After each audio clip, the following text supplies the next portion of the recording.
tu. Baik, kita mulakan. Okey.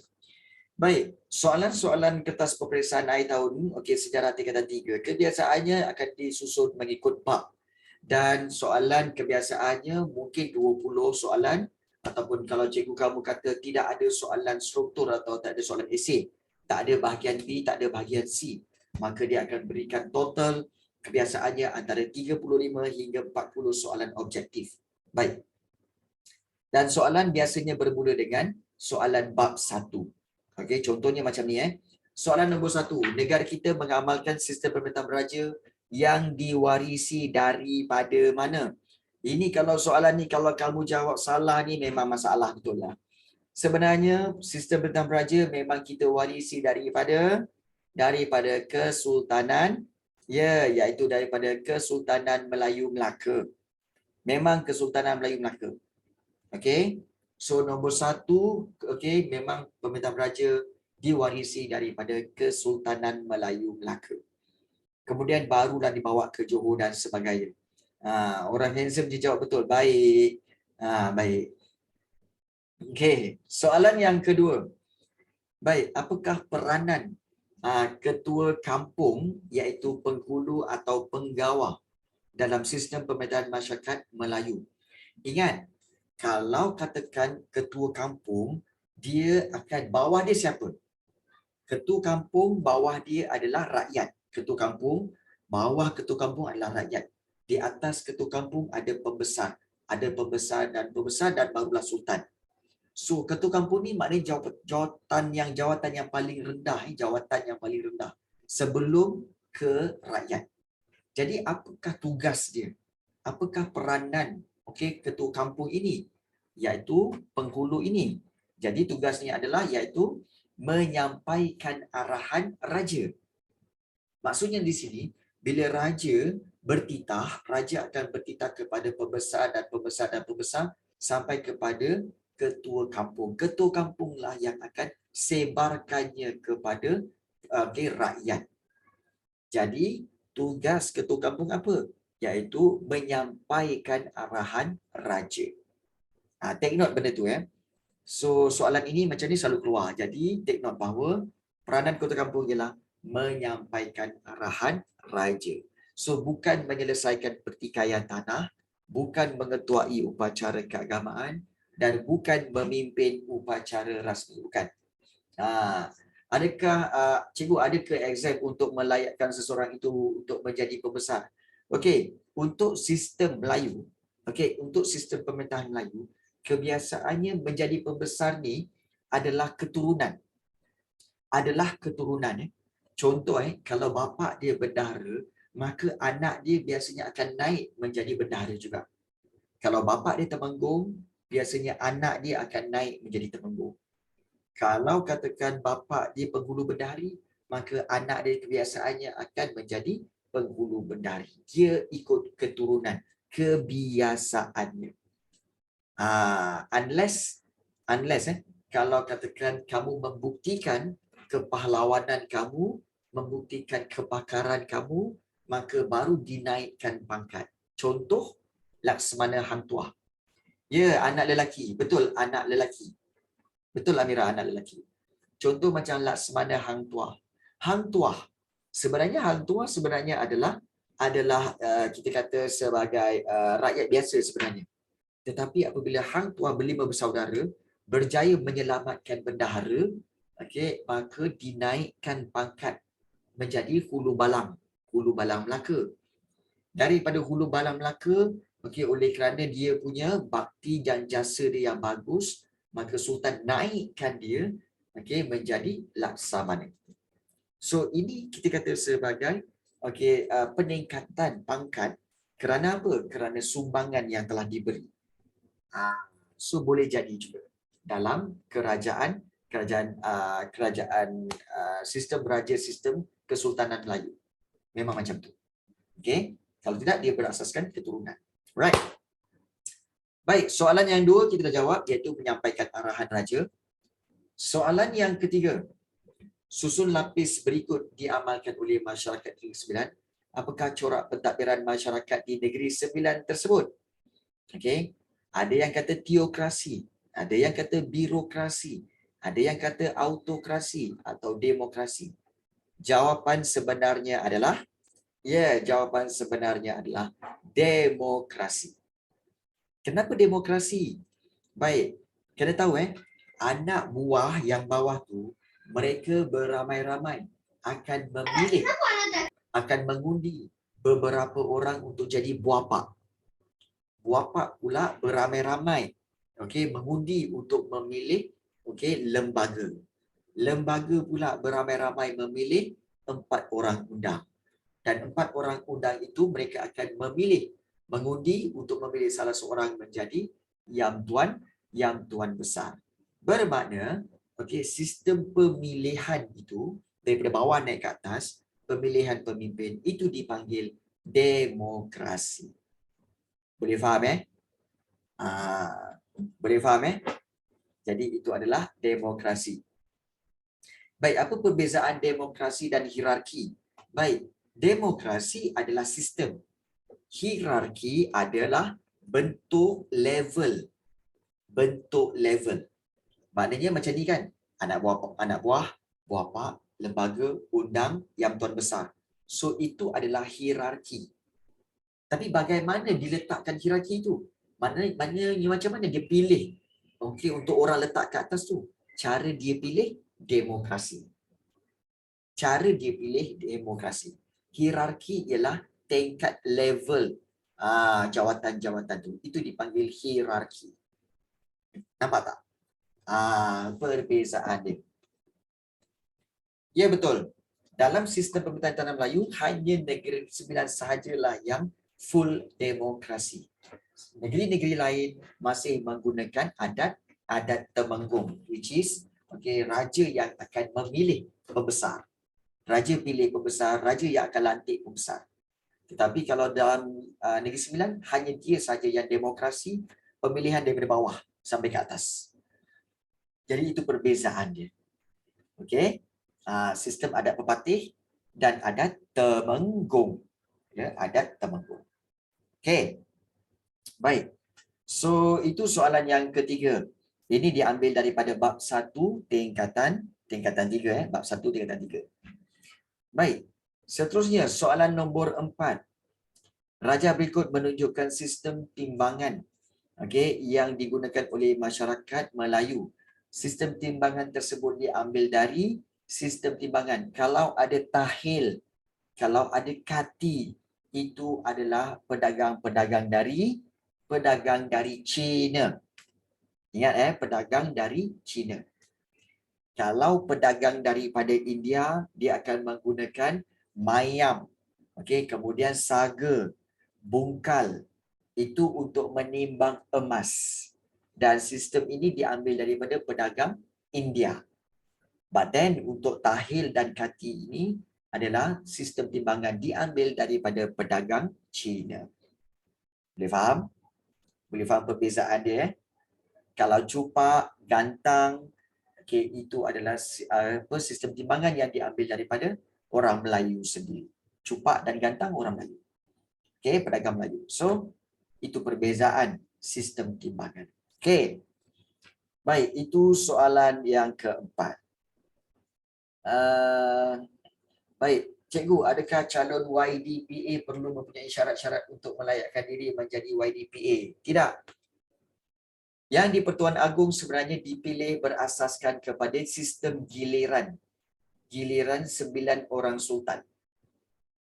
Agong, tahu Agong? Agong ni sebenarnya dipilih daripada sultan-sultan 9 negeri.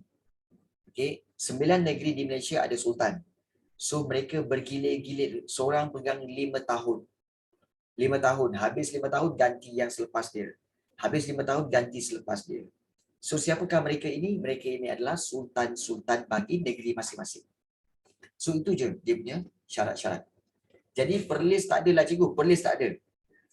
Selepas Pahang ni Johor. Selepas Pahang ni Sultan Johor.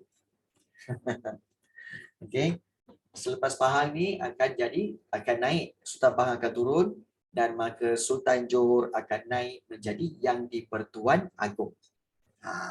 Okay. So itu memang dia punya turutan. Dah ada tulis dah. Lepas ni siapa, lepas ni siapa, dah tahu dah. Dah tahu dah. Okay, dah tahu dah. Baik. Itu soalan yang keempat. Soalan yang kelima. Apakah petanda awal yang menunjukkan kalau Agong mangkat apa jadi? Kalau Agong mangkat, pengganti seterusnya akan naik dengan cepatlah. Akan naik dengan cepatlah. Akan terus menggantikan dia. Agong seterusnya. Agong seterusnya. Okey. Baik. Petanda awal yang menunjukkan perluasan kuasa British ke atas negara kita. Okey, petanda awal, adakah pembukaan Pulau Pinang atau British mendapat Melaka atau perjanjian London 1824 ataupun pentadbiran Negeri Selat. So ramai yang menjawab yang lain-lain, tapi jawapan sebenarnya adalah pembukaan Pulau Pinang. Oleh siapa? Siapa yang membuka Pulau Pinang? Siapa? Siapa? Cakap cepat, siapa? Lampu. Francis Light. Francis Light. Francis Lampu pun boleh juga. Boleh, Francis Lampu pun boleh, tak ada masalah. Okey. Francis Light. Okey, bagus. So dia lah membuka Pulau Pinang. Okey. Baik. So nombor 5 adalah A, pembukaan Pulau Pinang. Okey. Soalan ke-6. Singapura ialah wilayah Kesultanan Johor Riau yang meliputi Pahang, Johor dan gugusan Kepulauan Riau lain yang ditadbir oleh siapa? Adakah Temugun Abdul Rahman ataupun Sultan Ismail atau Raja Ali Haji atau Sultan Mahmud? Okey, so Amir Syafana tanya, so sebelum masuk Pulau Pinang memang British tak cuba dapatkan kawasan lain ke? Sebenarnya sebelum masuk Pulau Pinang, British hanya apa? Hanya berdagang saja. Dia tak nak take over pun. Tetapi oleh kerana panjang akalnya Francis Light, so Francis Light gunakan tipu helah, maka Francis Light dapat Pulau Pinang. Yes. Itulah selalu lupa part yang tu. Ingat tu tentang Francis Lampu tu. Baik. Soalan nombor 6. Singapura ialah wilayah Kesultanan Johor Riau. So yang ditadbir oleh siapa? Ditadbir oleh Temenggung Abdul Rahman. Okey, Temenggung Abdul Rahman. So ada yang tanya, cikgu, Temenggung Abdul Rahman dengan Sultan Abdul Rahman orang lainnya? Ya, orang yang berbeza. Nama sama. Nama sama. Okey, tetapi orang yang berbeza.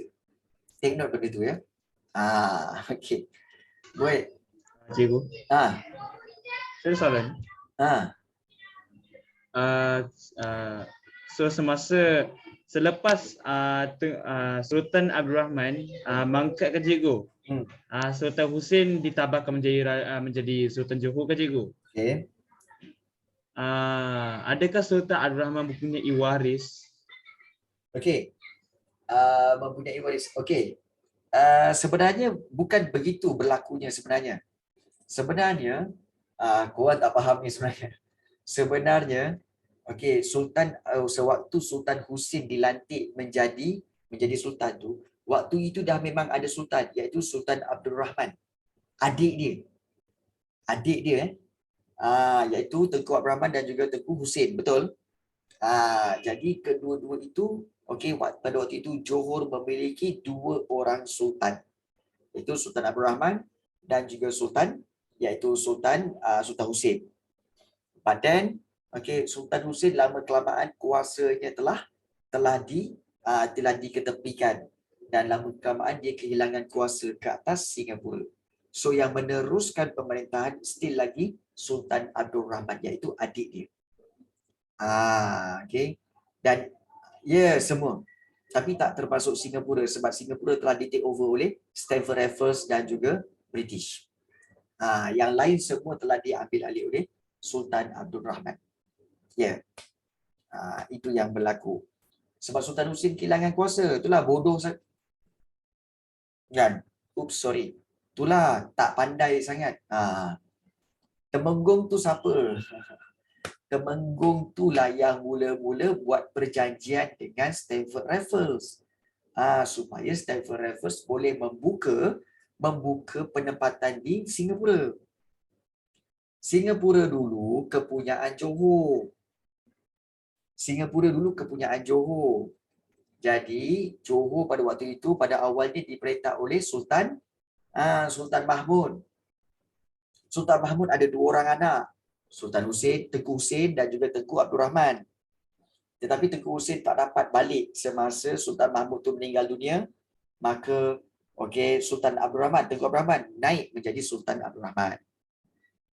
Okey. Baik. So ada yang tanya pula, cikgu, Temenggung Dai Ibrahim tu yang mana pula? Dah kacau. Baik, dia begini. Okey. Kita tahu kan selepas Sultan Abdul Rahman itu take over, kita tahu bahawa sultan-sultan itu meneruskan pemerintahan. Okey. Sekejap. Kita break kejap untuk menghormati azan sekejap, azan asar. Sekejap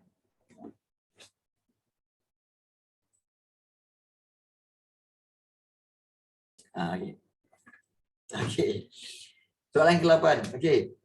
Raja 2 menunjukkan masalah yang dihadapi oleh pemimpin Kedah. Okey, kalau kita lihat Kedah X, ancaman Siam dan juga serangan Bugis. So X tu apa? Adakah kegiatan lanun atau pergaduhan kongsi gelap atau perebutan tahta kerajaan atau kemerosotan ekonomi? Yang mana satu? Ingat lagi tak? Tak ingat. Baik. Okey. Ingat Kedah menghadapi 3 ancaman. Pertama, ancaman Siam. Yang kedua, serangan Bugis daripada Selangor. Okey, Siam memang selalu mengancam Kedah lah sebab dia nak bunga emas dan sebagainya. Tetapi satu lagi, Kedah menghadapi masalah iaitu apa?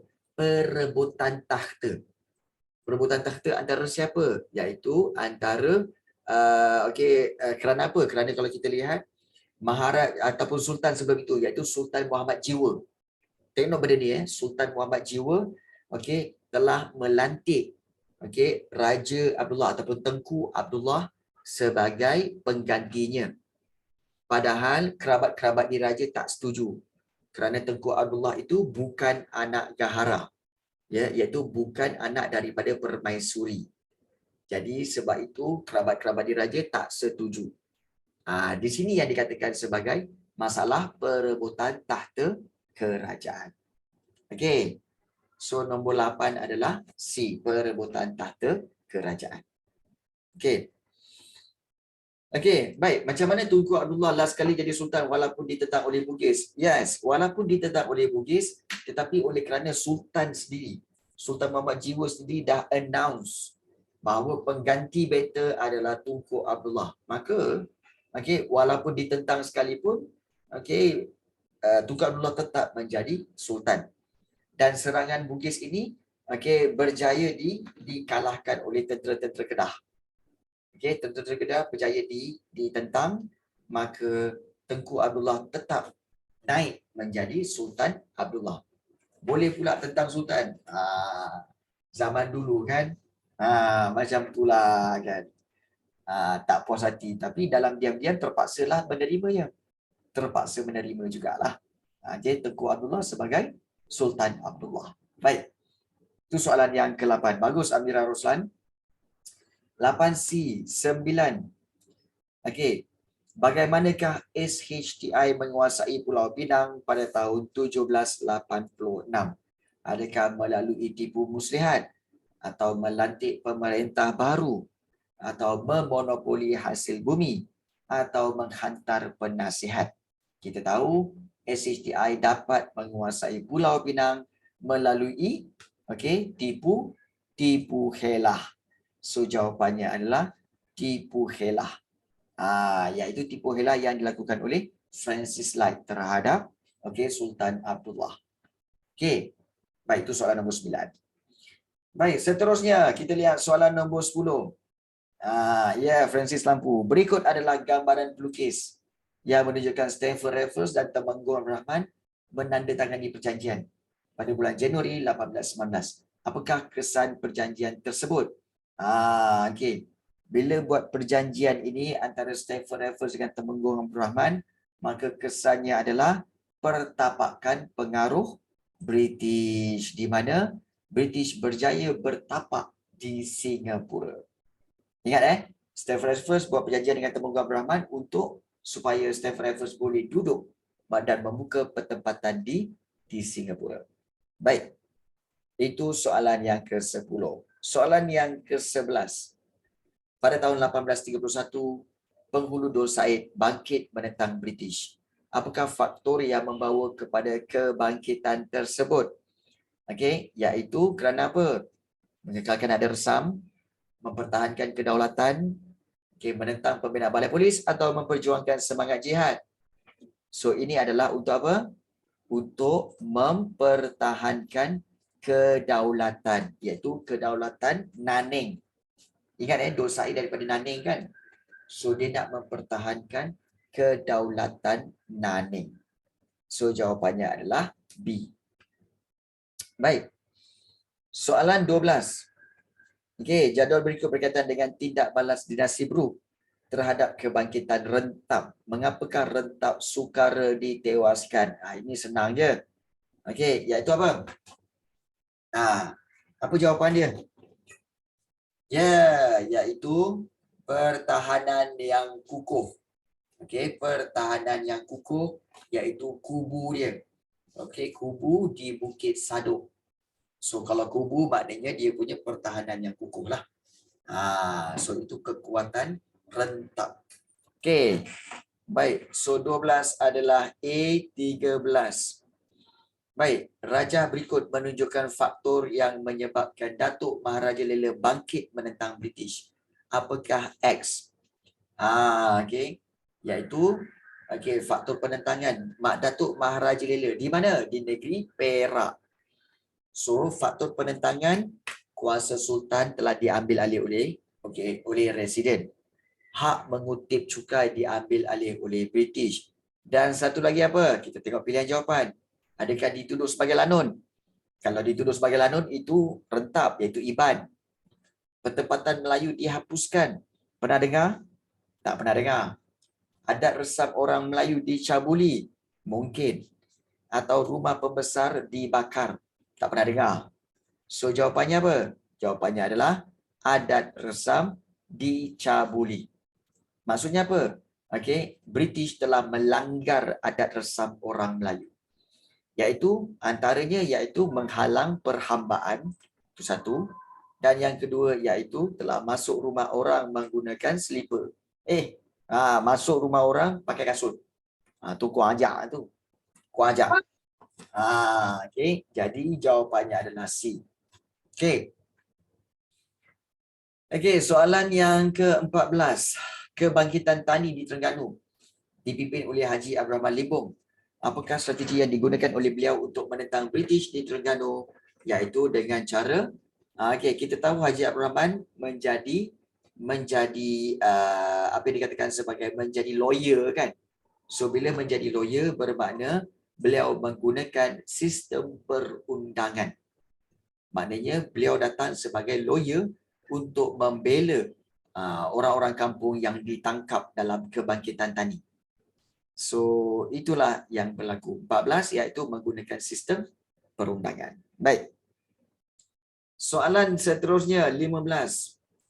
Pihak British mendirikan sebuah balai polis di Lubuk Terua. Apakah kesan tindakan British terhadap Datuk Bahaman? Iaitu bila mendirikan sebuah balai polis, maka apa yang berlaku pada Datuk Bahaman? Adakah hilang punca pendapatan? Putus hubungan dengan negeri lain? Atau kuasa memungut cukai diambil alih?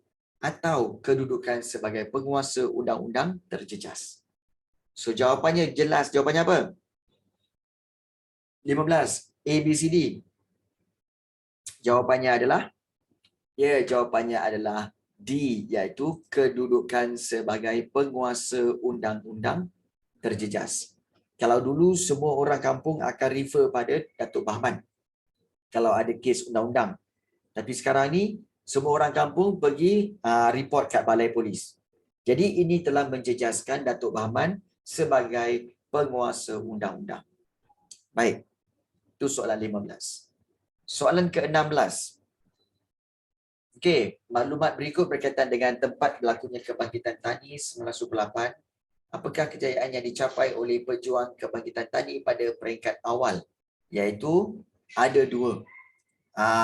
Okey, iaitu bila mereka bangkit, maka mereka telah menguasai bangunan kerajaan dan juga mengambil alih kuasa pentadbiran. Okey, menguasai bangunan kerajaan dan juga mengambil alih kuasa pentadbiran. So itu yang berlaku okey pada kebangkitan tani. Okey. Soalan yang ke-17. Apakah muslihat yang digunakan oleh British untuk menggagalkan perjuangan Tok Janggut? Ingat, okey, perjuangan Tok Janggut di Kelantan. So bagaimana British menggagalkan perjuangan ini? Dengan cara menggunakan kuasa istana. Macam mana dia guna kuasa istana?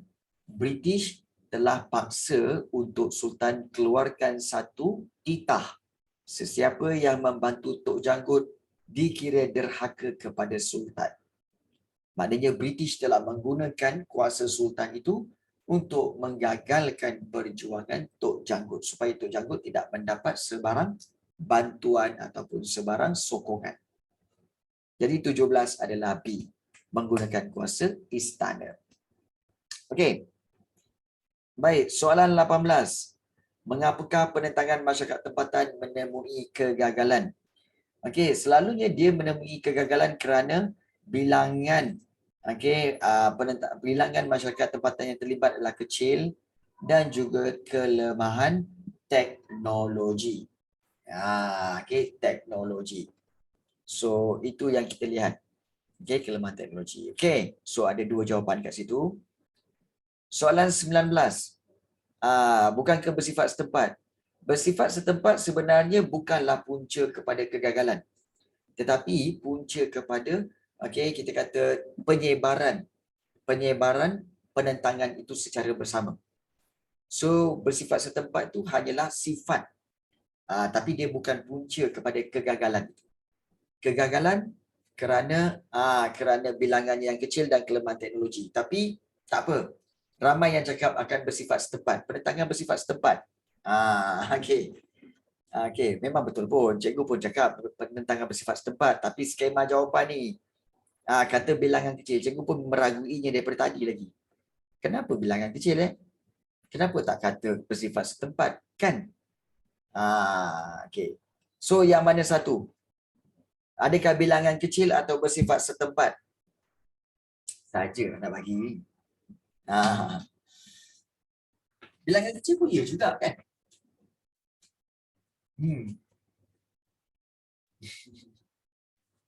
Tapi kalau dalam buku sebenarnya dia bersifat setempat, betul tak? Kan? Kalau dalam buku teks saya ambil bilangan kecil dengan bersifat setempat 1 dan 3. Okey. Sebenarnya dia lebih kepada bersifat setempat dan juga kelemahan teknologi. But it's okay. Okey, kita boleh ambil ianya sebagai bersifat setempat, okey, dan juga kelemahan teknologi. Okey. Serta juga bilangan kecil pun boleh tapi tak mention dalam buku sebenarnya. Yang mention dalam buku ialah bersifat setempat dan juga kelemahan teknologi. Okey. Jadi itulah punca penentangan masyarakat tempatan menemui kegagalan. Okey. So itu yang berkaitan soalan 18. Betul, ramai yang tak setuju. Betul. Cikgu sendiri pun tak setuju. Okey. Baik. Soalan 19. Penentangan masyarakat tempatan berlaku. Jangan dapat markah ke? Cikgu rasa tak dapat.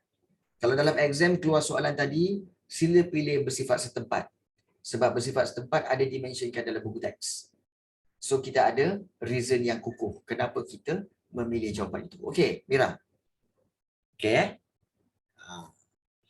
Baik. 19. Penentangan masyarakat tempatan berlaku kerana tak puas hati dengan pentadbiran British. Apakah kesan penentangan tersebut terhadap British? Okey, kesan penentangan itu terhadap British iaitu British telah mengalami kerugian akibat peperangan, betul? Okey, dan satu lagi, Adakah bertolak ansur dengan pemerintah tempatan atau berwaspada dalam pentadbiran? So, dinyatakan di sini bahawa iaitu kesan perentangan menyebabkan British mengalami kerugian akibat peperangan, dan satu lagi British bertolak ansur dengan pemerintah tempatan. Izzat, kamu terima jawapan itu? Bertolak ansur dengan pemerintah tempatan. Berwaspada bukan dah agak dah. Pasti yang akan menyatakan bahawa cikgu, saya rasa berwaspada dalam pentadbiran lah. Cikgu pun sama rasakan begitu. Iaitu berwaspada dalam pentadbiran dengan cara apa?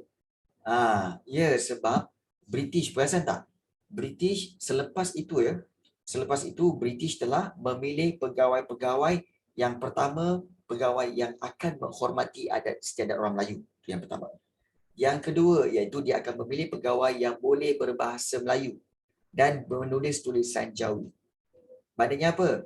Untuk mengelak daripada berlakunya salah faham dan berlakunya kita kata perselisihan faham antara British dengan pegawai-pegawai ataupun pembesar-pembesar tempatan. Jadi kita kata British mengambil keputusan yang kedua, iaitu berwaspada dalam pentadbiran. So itu lebih baik. So jawapan adalah 1 dan 2 di sini. 1 dan 2 di sini. Itu lebih baik sebenarnya. Mengalami kerugian dan berwaspada dalam pentadbiran. Betul ansur dengan pemerintah tempatan ni tak? Kan? Skema markah ni macam mana dia orang buat? Okey, baik.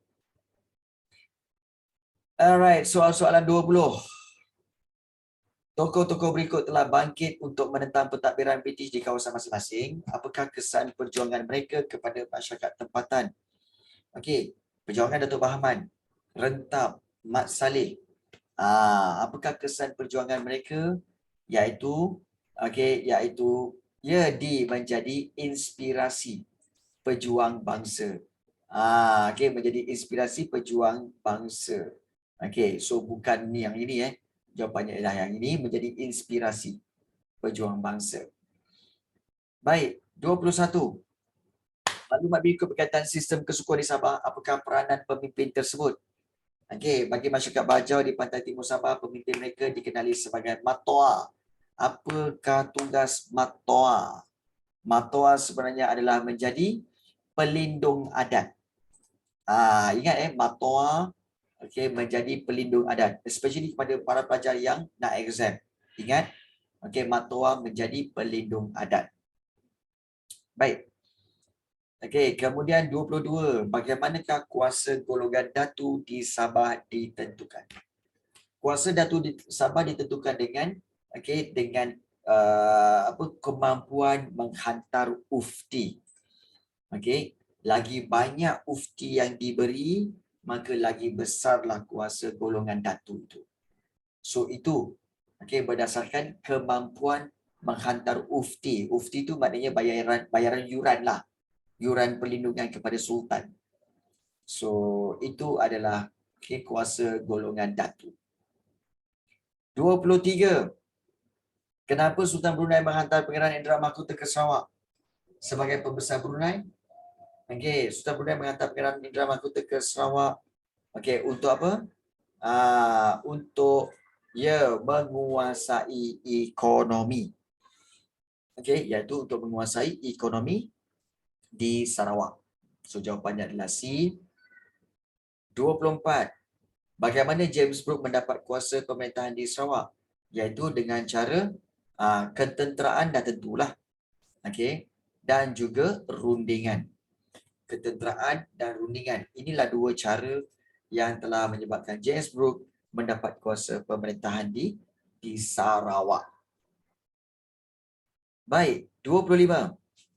Sultan Abdul Mukmin telah menyerahkan Sungai Rajang kepada James Brooke dengan bayaran $4,500 Sepanyol setahun. Mengapa Sultan Abdul Mukmin bertindak demikian? Kenapa menyerahkan Sungai Rajang kepada James Brooke? Kerana apa yang James Brooke dah buat? Iaitu James Brooke telah menghapuskan kebangkitan orang-orang tempatan. Orang tempatan di kawasan Sungai Rajang itu. Sebab itu Sultan Abdul Mukmin menghadiahkan Sungai Rajang kepada James Brooke. Jadi 25 adalah A. 26. Datuk Patinggi Abang Abdul Ghaffar telah menentang kedudukan James Brooke di Sarawak. Apakah tindakan James Brooke terhadap tokoh tersebut? Beliau telah dibuang ke Melaka. Dibuang negeri dibuang negeri ke Melaka. Datuk Patinggi Abang Abdul Ghaffar yang bekerja sama dengan Sharif Masahur untuk menentang James Brooke. Ya. Baik. 27. Jadual berikut berkaitan peristiwa penempatan British di Sabah. Kenapa British meninggalkan Pulau Balambangan? Kerana apa? Kerana serangan Lanon. Pulau Balambangan ni banyak Lanon. So sebab itu British meninggalkan pulau tersebut. 28. Antara berikut yang manakah syarat piagam diraja yang perlu dipatuhi oleh SBUB, iaitu SBUB mestilah menerima penasihat British dan juga memelihara adat Resam kawasan setempat. So A dengan 1 dan 2 ini. Ya, 1 dan 2. Baik. 29. Mengapakah Majlis Penasihat ditubuhkan pada tahun 1883? Majlis Penasihat ditubuhkan, nama pun Majlis Penasihat. Untuk apa? Menasihati Gubernur lah. Kan? Majlis Penasihat menasihati Gubernur. Baik. 30. Apakah dasar dinasti Brooke bagi mengikat penglibatan pembesar tempatan dalam pentadbiran? Apakah dasar yang dibuat oleh dinasti Brooke bagi mengikat kesetiaan penglibatan pembesar tempatan dalam pentadbirannya? Iaitu dasar dinasti Brooke iaitu dengan amanah. Diletakkan sebagai amanah. James Brooke, dinasti Brooke menganggap bahawa Sarawak itu adalah salah satu amanah yang mereka perlu jalankan. Itu dasar dinasti Brooke, ya, iaitu amanah. 31. Mengapa ekonomi moden memerlukan modal yang besar? Ekonomi moden memang memerlukan modal yang besar. Untuk apa? Supaya bila modal yang besar, boleh buat pengeluaran secara besar-besaran. Jawapannya adalah C. Ada pelajar yang menjawab, ekonomi moden memerlukan modal yang besar supaya pulangan keuntungan yang lumayan. Tak. Kalau modal yang besar, tak semestinya bawa untung. Tak. Tetapi, kalau keluar modal yang besar, maknanya untuk apa? Pengeluaran secara besar-besaran. Itu. Baik. 32. Perusahaan biji timah berkembang maju kerana permintaan yang tinggi di pasaran dunia. Apakah tindakan British untuk menguasai industri biji timah tersebut? Iaitu dengan menggunakan cara apa? Tindakan British untuk menguasai iaitu dengan menggubal undang-undang baru.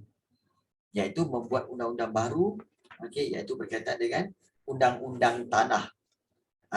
Undang-undang tanah, maka kawasan-kawasan industri biji timah semua dapat diambil. Jadi itu berkaitan dengan soalan yang ke-32. Menggubal undang-undang baru untuk menguasai industri biji timah. Baik. Bab berapa ni cikgu? Ini bab yang ke bukan 7, 6. Bab 6.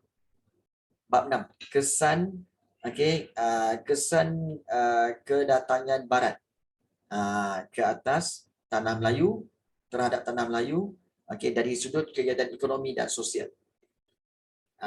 Kesan kedatangan, kesan keluasan Kos Barat. Yes. Bab yang ke-6. Baik. 33. Maklumat berikut berkaitan tindakan dinasti Brooke di Sarawak. Mengapa tindakan tersebut dilakukan oleh dinasti Brooke? Dinasti Brooke tidak menggalakkan pembukaan ladang getah oleh syarikat asing. Kerana apa? Kerana untuk adakah melindungi ekonomi penduduk kampung ataupun juga mengelakkan orang tempatan menjual tanah. So kalau kita lihat jawapannya memang adalah B. Melindungi ekonomi penduduk supaya penduduk tidak dikuasai oleh syarikat-syarikat asing. Jadi itu soalan 33. Okey. Mampu bertahan tak korang ni? Letih korang ni. Baik. 34. Maklumat berikut merupakan orang luar yang masuk ke Sarawak. Apakah persamaan orang Cina dan Jawa? Kedua-dua mereka akan iaitu menjadi buruh ladang. Okey, persamaan orang Cina dan Jawa yang masuk ke Sarawak adalah kedua-duanya akan menjadi buruh ladang. Okey, itu di Sarawak. Jangan risau juga masih ada sini. Ya, masih ada tu memang masih ada. Kan? Risau. Okey, baik. Soalan 35. Bagaimanakah ciri-ciri tanah yang diisytiharkan sebagai tanah simpanan Melayu di negeri-negeri Melayu? Ciri-ciri tanah, okey, iaitu kebiasaannya adalah tidak subur untuk tanaman dan juga tak sesuai untuk perladangan. Sebab itu, British bijak. Dia buat satu undang-undang tanah simpanan Melayu. Okey, tanah ini kami serahkan kepada orang Melayu. Tanah yang ini, okey, kami tak benarkan. Tanah ini memang untuk orang Melayu, ambil lah. Sebagai tanda kami menghormati kamu semua. So, orang Melayu pun ambil. Bila orang Melayu ambil, bila bercucuk tanam, apa hal tak naik-naik ni? Rupa-rupanya British dah tahu. Aku bagi tanah kat dia orang ni adalah tanah yang tak subur. Aku bagi tanah kat dia orang ni, tanah kawasan itu memang tak sesuai untuk perladangan. Kawasan yang ini yang aku ambil ni memang sesuai untuk perladangan. So, itu telah termaktub dalam Akta Tanah Simpanan Melayu. Nampak tak? British secara diam-diam mengambil tanah orang melalui pelaksanaan undang-undang. Right.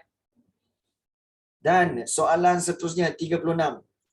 Mengapa Lembaga Pesuruhjaya Wang ditubuhkan oleh British? Ini korang kena ingat. Kalau Lembaga Pesuruhjaya Wang ditubuhkan oleh British, maknanya tujuan dia untuk apa? Tujuan dia untuk satu saja, mengeluarkan wang kertas. Okay. Sebelum tu wang semua menggunakan duit shilling. Shilling tembaga, shilling emas, shilling perak. Tapi bila British membuat Lembaga Pesuruhjaya Wang, maka tujuan dia adalah untuk mengeluarkan mata wang kertas. Dan permulaan mata wang kertas inilah yang penyebab kepada penyebaran sistem duit fiat. Duit yang tidak ada nilai. Tetapi hanya nilai pada nombor dia sahaja. Baik. 36 adalah B. Seterusnya 37. Faktor yang menyebabkan Jesselton berkembang. Jesselton ialah Kota Kinabalu dan dia berkembang dengan pesat pada akhir abad ke-19 kerana apa? Kerana perladangan getah dan pembinaan landasan kereta api. Ingat, Sabah dia tak ada BJ Timah. Dia tak ada. Sabah tak ada BJ Timah. Yang Sabah selalu dibuat iaitu getah dan juga ada petroleum. Dan juga di sini pesat kerana apa? Pembinaan landasan kereta api. Okey. Baik, 38. Kewujudan masyarakat majmuk di tanah Melayu ketika zaman penjajah telah melahirkan sistem pendidikan vernakular. Apakah tujuan pendidikan sekolah vernakular? Vernakular Melayu ya. Untuk apa? Menjadi pegawai kerajaan, jawatan tinggi atau mempunyai kemahiran profesional? Tidak. Sebenarnya adalah untuk mempunyai pengetahuan asas, iaitu menulis, membaca dan mengira. Itulah dia. Sekolah vernakular Melayu. Baik. Dan 39, di manakah golongan-golongan elit, golongan-golongan kaya mendapatkan pendidikan pada ketika itu? Okey, mereka akan mendapat pendidikan pada ketika itu di mana? Iaitu Kolej Melayu Kuala Kangsar, MCKK. MCKK ya. Kolej Melayu Kuala Kangsar. Dan soalan yang terakhir 40, apakah hospital kerajaan yang pertama dibina? Okey, pada tahun 1878, hospital kerajaan pertama yang dibina adalah Hospital Taiping di Perak. Okey. Jadi kalau kita lihat di sini semua dah dapat jawapan. Okey, jom kita tengok berapa markah korang. Okey. Abdul Rahman 34. Okey. Kemudian juga Adam Mikael 23. Macam mana ni? Okey, Adam Haris 30, bagus. Kemudian tak tahu siapa, 21. Kemudian Edlina 33, bagus. Okey. Begitu juga dengan Alif 27. Seterusnya tak tahu pun. Seterusnya Amirul 18, Amirul. Kemudian Maisarah 31, Boy. 31 ya. Dan Imran Yusof 26. Okey. Kemudian juga Nur Amira 30, SMKBJ 30. Kemudian juga Aina Adriana 16 per 40. Kemudian juga Urwatul Wuska 30 per 40, bagus. Okey. Zarif Al-Wafi 13 per 40. Okey, seterusnya Al-Zarif 20 per 40. Okey, bagus. Okey, Sindan 13 per 40. Kena banyak latihan lagi Sindan kalau exam. Kemudian juga Farisha Az-Zahra 23 per 40. Kemudian Stephen Taylor, siapa pula Stephen Taylor? Haras 16 per 40. Okey. Dan Adriana 29 per 40. Kemudian Dahlia Wahida 30 per 40. Bagus. Kemudian Amirah 22 per 40. Amirah Syarafana ni. Kemudian Ahmad Amjad 17 per 40. Dan Ayu Merayu okay, yes. Ayu 27 dan yang terakhir iaitu tak tahu siapa dapat 11. Okey. Baik. Ada sebarang soalan? Mongahnya. Ada sebarang soalan? Jap.